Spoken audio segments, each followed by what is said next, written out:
Hello my all dear friends, मैं हूं आशीष और आप देख रहे हैं आशीष कौशल आशीष।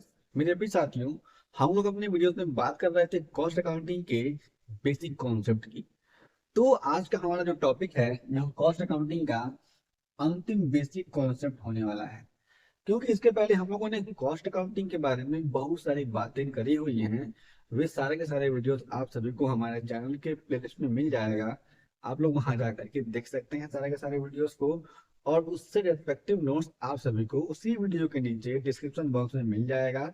आप लोग वहां जा करके सारे के सारे नोट्स भी बना सकते हैं अपने लिए, जिसका लिंक हमारी वेबसाइट्स www.ashishcommerceclasses.com से अटैच्ड है वहां पर। या फिर आप लोग आशीष कॉमर्स क्लासेस डॉट कॉम पर भी जाकर के गूगल से लिख सकते हैं अपने नोट्स को। ठीक है। तो लिमिटेशन में हम लोग इस बात को करेंगे।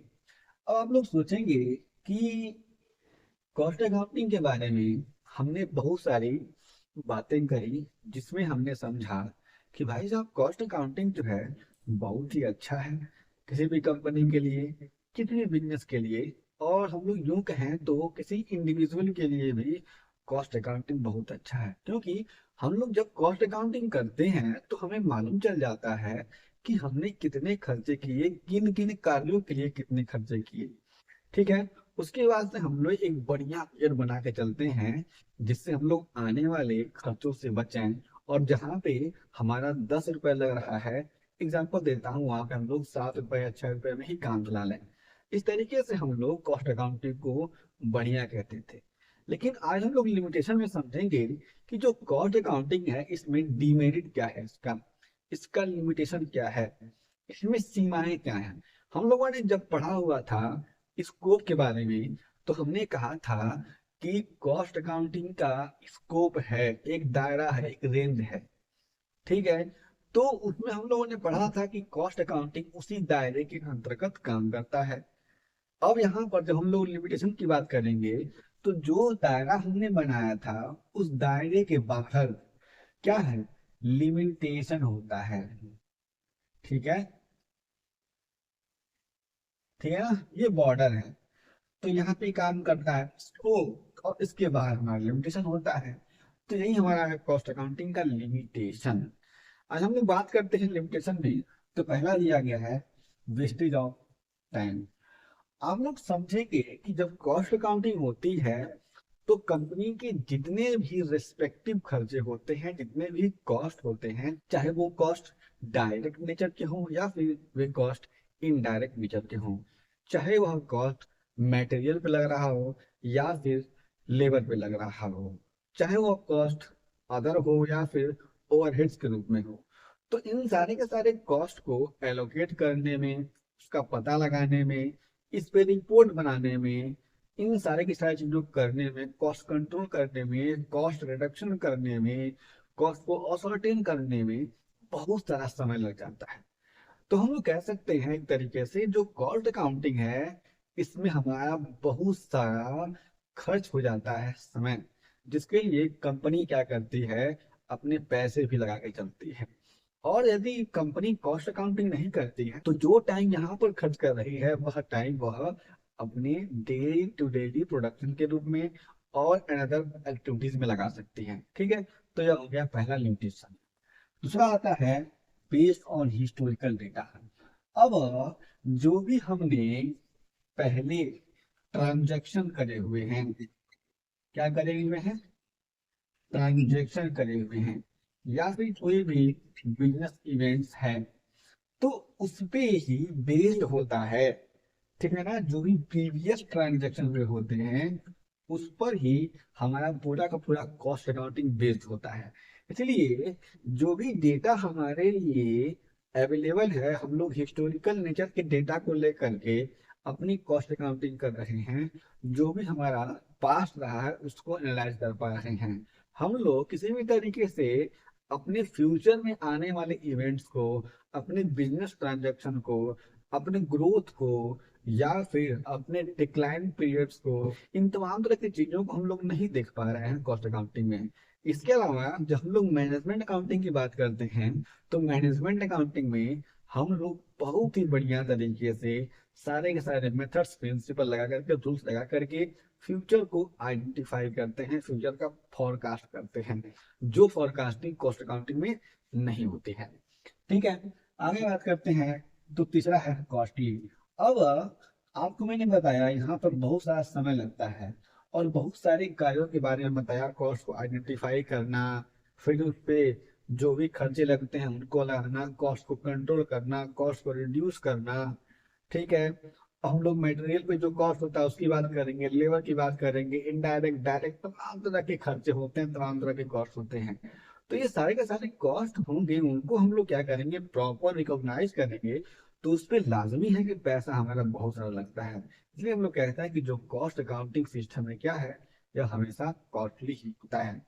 ठीक है, इसके बाद में हम लोग एक मैं आप सभी को एक जनरल नॉलेज देता हूँ कि जो मैनेजमेंट अकाउंटिंग है वह कॉस्ट अकाउंटिंग से भी कॉस्टली होता है।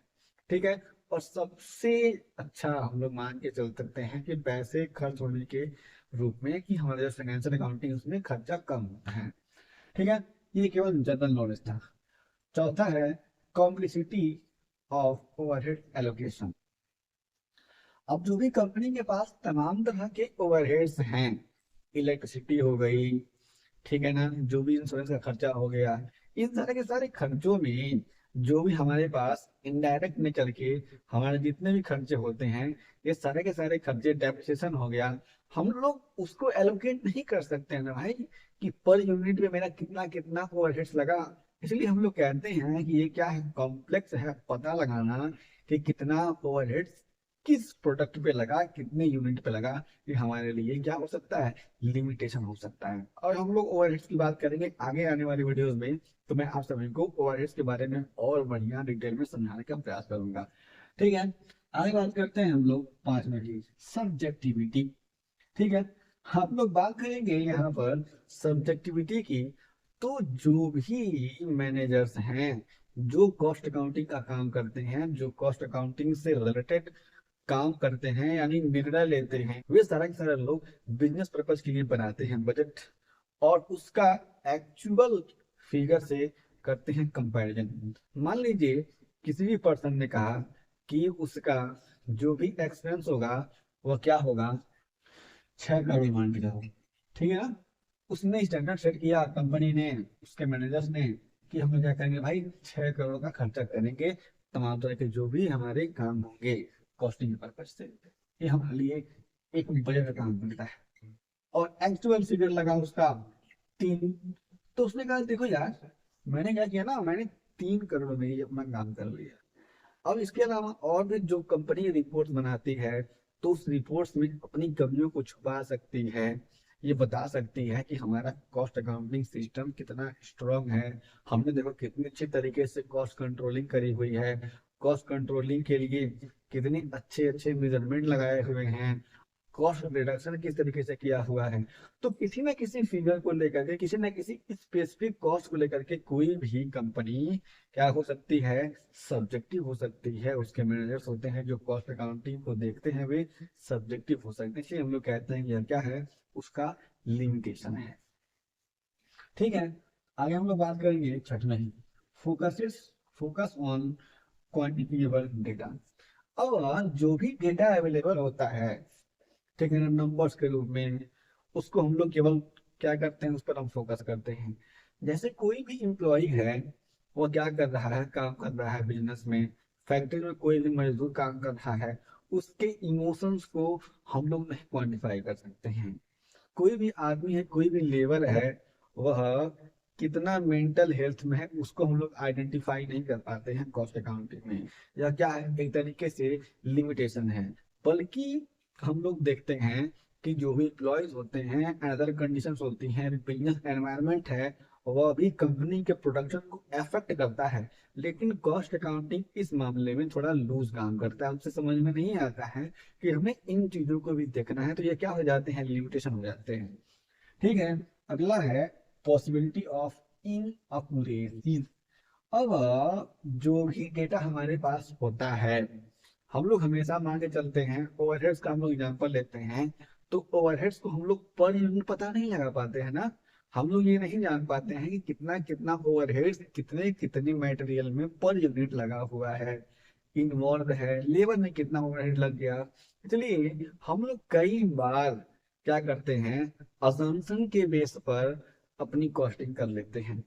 तो इस तरीके से हम लोग कह सकते हैं कि जो हमारा कॉस्ट अकाउंटिंग से डेटा निकलता है वह क्या होता है, कई बार इनअक्यूरेट होता है, अक्यूरेट नहीं होता है। जो स्टैंडर्ड होते हैं उनके अनुसार, जो भी पॉलिसी होती है उनके अनुसार।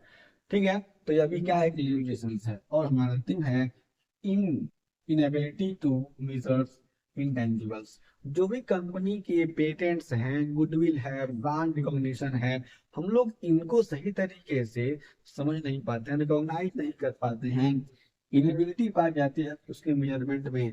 तो ये हमारे लिए भी कॉस्ट अकाउंटिंग में एक लिमिटेशन होता है। ये बातें हम लोगों ने आज समझी हुई हैं कॉस्ट अकाउंटिंग के लिमिटेशंस की। यदि आपके पास कोई प्रश्न होता है तो निश्चय ही आप लोग बेधड़क अपने प्रश्न को बताएं, आपके सभी प्रश्नों का आंसर हम लोग जरूर करेंगे। आने वाले वीडियोस में हम लोग बेसिकली कॉस्ट अकाउंटिंग के अच्छे से अच्छे कॉन्सेप्ट को समझेंगे आप सभी के लिए, जो बहुत ही यूजफुल होंगे एग्जाम की दृष्टि से। हम लोग फिर से मिलेंगे एक नए वीडियो के साथ, तब तक के लिए जय हिंद।